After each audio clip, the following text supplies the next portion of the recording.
par rapport à eux toujours vivre le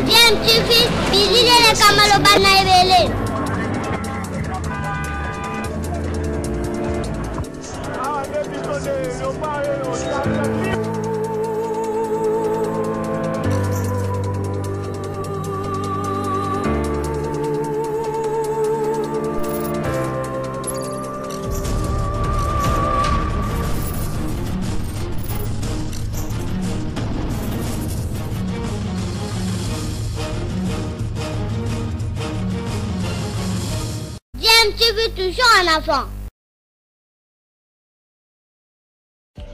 Vous êtes sur DMTV, bonjour ou bonsoir, tout dépend de l'heure à laquelle vous nous suivez. Tout plaisir est pour nous de vous retrouver, mais surtout de savoir que vous êtes nombreux en train de suivre votre chaîne YouTube DMTV. DMTV qui vous propose l'actualité, vous propose également des analyses et des réflexions sur des sujets d'actualité, sur des faits sociaux, tout simplement sur des réalités que nous observons ici chez nous en République démocratique du Congo.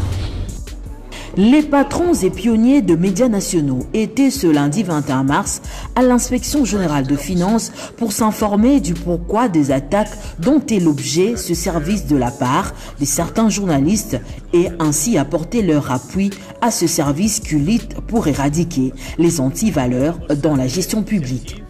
Ils ont été reçus par l'inspecteur général de finances, chef de service intérimaire, Mouya Lumbu Nicolas. Les patrons de la presse congolaise ont promis d'apporter leur soutien au travail combien salutaire de l'IGF et de relayer son message dans la presse nationale.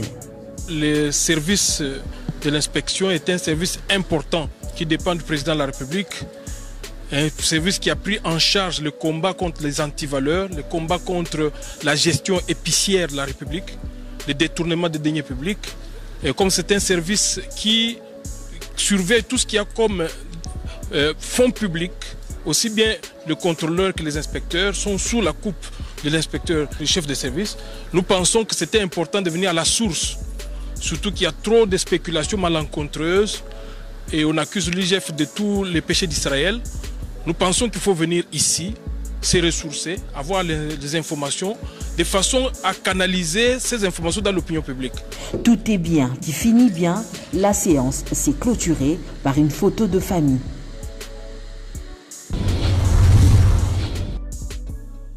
A débloqué des fonds pour l'organisation du tournoi interscolaire.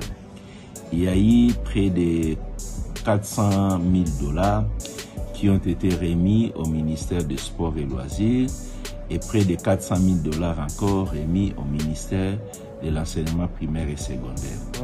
S'agissant du ministère des Sports, tous les fonds mis à sa disposition ont été justifiés. Il n'y a eu aucun problème. Mais il y a des petits soucis avec les fonds qui ont été mis à la disposition du ministère de l'enseignement. Les inspecteurs qui ont travaillé sur le dossier ont fait un rapport qui fait état des situations vraiment très peu confortables. Nous constatons que certaines personnes continuent à être des récidivistes et continuent à être accros à des actes décriés par tous les Congolais, à savoir la prédation.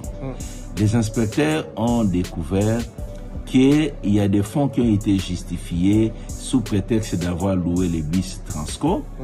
La justification donne 120 000 $ payés à Transco. Quand on a écrit à Transco, Transco répondra qu'il n'a reçu que 16 000 $. Donc il y a eu traficotage de la facture remise par Transco. Il en est de même d'un fournisseur auprès de qui ils sont allés imprimer des tricots pour que les élèves puissent mettre afin d'aller au stade pour les finales. Là aussi, le fournisseur a décrié les comportements des agents du ministère de l'EPST qui ont multiplié la facture par 10.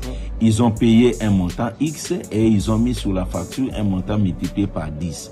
Voilà pourquoi les inspecteurs ont interrogé ces agents et les faits étaient flagrants, ils ont décidé de transférer les dossiers aux instances judiciaires pour que les instances judiciaires s'en occupent. Gilles Alinguete n'a rien à voir et l'opinion est un peu perdue. Transco, dites-nous la vérité. Dites la vérité aux Congolais.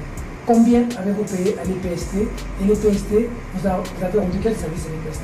Et l'EPST vous a payé combien? Transco a perçu en tout 16 000 $, si je ne me trompe pas. 16 000 $, ça fait enseignement primaire et secondaire $ américains 14 000, location de 40 bus pour une demi-journée samedi. Dimanche, 15 h, destination navette dans la ville, location 38 standards pour demi-journée dimanche, 10 h, destination navette dans la ville. Ok? Donc, toutes sont faites, le nombre de bus loués, c'est le montant que j'ai dit à l'IGF, c'est tout ce que je dis.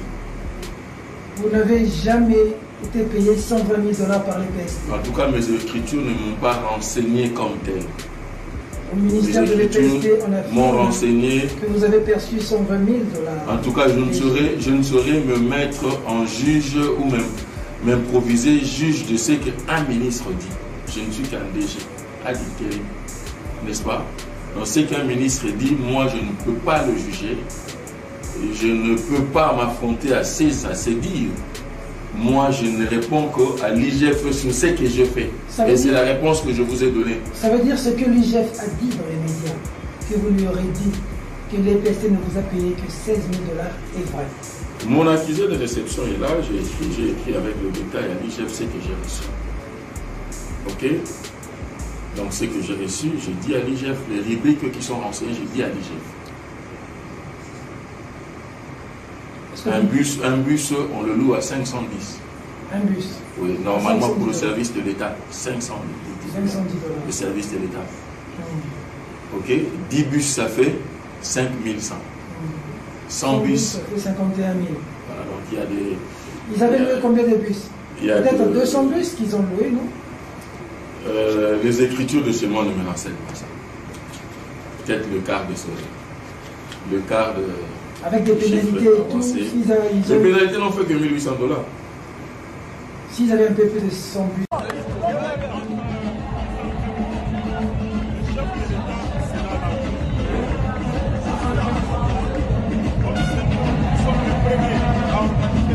A débloqué des fonds pour l'organisation du tournoi interscolaire. Il y a eu près de 400 000 $ qui ont été remis au ministère des Sports et Loisirs et près de 400 000 $ encore remis au ministère de l'enseignement primaire et secondaire. S'agissant du ministère des Sports, tous les fonds mis à sa disposition ont été justifiés. Il n'y a eu aucun problème.